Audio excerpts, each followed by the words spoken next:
Hai, kita dari BPPT. Kenalin, aku Syafira dari Unit Kerja Pusat Teknologi Reduksi Resiko Bencana.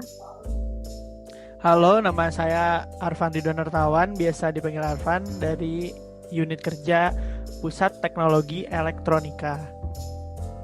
Hai semua, salam kenal. Aku Riani Fadilah atau Dila, dan aku dari Unit Biro Perencanaan dan Keuangan.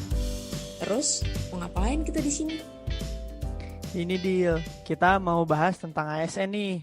Akhir-akhir ini kan ada tuh kasus-kasus atau stigma negatif yang objeknya tuh ASN.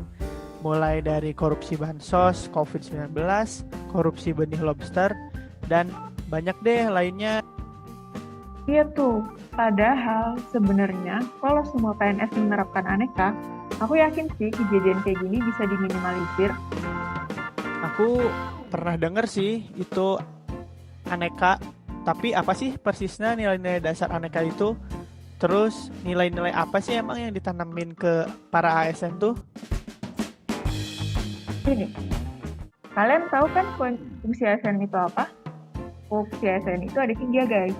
Melaksanakan kebijakan, memberikan pelayanan publik yang profesional dan berkualitas, dan mempererat persatuan dan kesatuan bangsa. Untuk menjadi pelayanan publik yang profesional, kita itu punya pedoman, yaitu di nilai aneka. Yang pertama, A. Akuntabilitas, yaitu kewajiban pertanggungjawaban yang harus dicapai oleh ASN. Aku juga tahu tuh yang kedua, N, nasionalisme. Itu tuh kira-kira adalah pemahaman kita mengenai nilai-nilai kebangsaan yang turunan nilainya adalah 5 sila Pancasila. Dan yang ketiga itu E, etika publik, yaitu bentuk tanggung jawab kita untuk mencerminkan perilaku yang baik sebagai pelayan publik. Nah, terus selanjutnya, K. Komitmen mutu, merupakan wujud layanan kita sebagai ASN berdasarkan internalisasi konsep nilai-nilai bela negara karena kita akan bersentuhan langsung dengan masyarakat. Dan yang terakhir, A. Anti korupsi. Ya udah jelas kali ya, kalau korupsi itu perbuatan memperkaya diri atau orang lain yang merugikan negara. Bener banget tuh, mana sekarang KPK dilemahkan pakai tes wawasan kebangsaan segala. Nah, kalian udah nonton belum tuh Aca? Oke, kembali ke aneka aja deh. Iya Dil, itu beritanya masih hangat banget tuh soal KPK kemarin. Tapi kalau ngomongin nilai yang banyak itu, gimana ya cara kita nerapinnya? Kalau menurutku ya, bisa kita mulai dari hal-hal kecil yang kita bisa lakukan sendiri. Soalnya kan, kalau sesuatu itu mudah, nanti kita jadi senang ngelakuinnya. Dan lama-kelamaan kita bakalan terbiasa, ya nggak? Coba kalau menurut Mbak Safira gimana? Bener banget. Coba ya, contoh hal-hal kecil yang berkaitan dengan penerapan akuntabilitas. Menurutku dengan kita melaporkan kinerja dan kegiatan kita di unit kerja dengan tepat waktu, jelas, dan sesuai target. Nah, gitu Dir. Gantian deh, aku pengen dengar dari sudut pandangmu tentang nasionalisme gimana. Oke, sederhananya, nasionalisme itu memahami dan menerapkan sila-sila Pancasila yang sesungguhnya sudah sangat solid, mau dilihat dari aspek manapun, mulai dari nilai spiritual, kemanusiaan, persatuan, kepemimpinan, dan nilai keadilan, semuanya lengkap. Dan yang perlu diingat, nggak perlu punya skor tes wawasan kebangsaan untuk menunjukkan nasionalisme.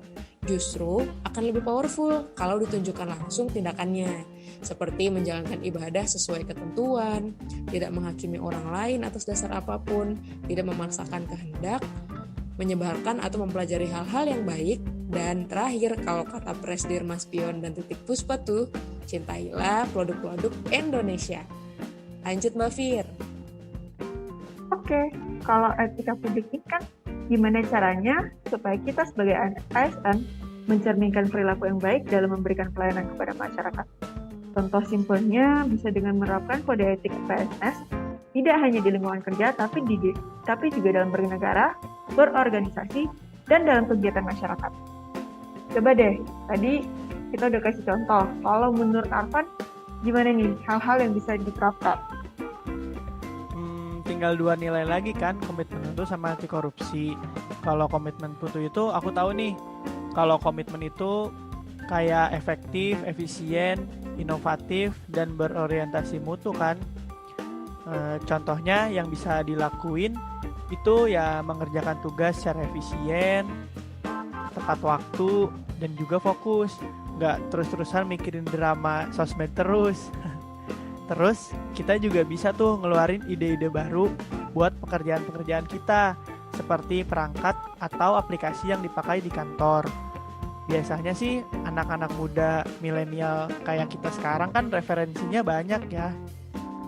Terus kalau yang terakhir anti korupsi, udah jelas ya dari kata-katanya juga udah kebaca. Kita sebagai ASN calon penggerak negeri, calon pemimpin bangsa nanti nggak boleh tuh korupsi-korupsi kayak pejabat sekarang. Mungkin di posisi kita saat ini belum terlalu relate ya. Tapi bisa kok kita belajar untuk nggak korupsi. Contohnya absen tepat waktu, jadi nggak korupsi waktu. Kita juga bisa nerapinnya di lingkungan dengan selalu berkata jujur. Jadi gitu teman-teman, kita tuh punya nilai-nilai yang jadi pedoman saat menjadi ASN, supaya kasus dan stigma-stigma tadi itu nggak sampai kejadian. Iya juga ya, ternyata nilai-nilai aneka itu juga ringan untuk dilakuin. Waduh, keren banget deh emang kalian, Tunas Harapan Bangsa. Ayo deh, kita mulai dari apa aja untuk jadi ASN yang lebih baik, supaya bisa kasih yang terbaik buat bangsa. Nanti kita saling mengingatkan ya.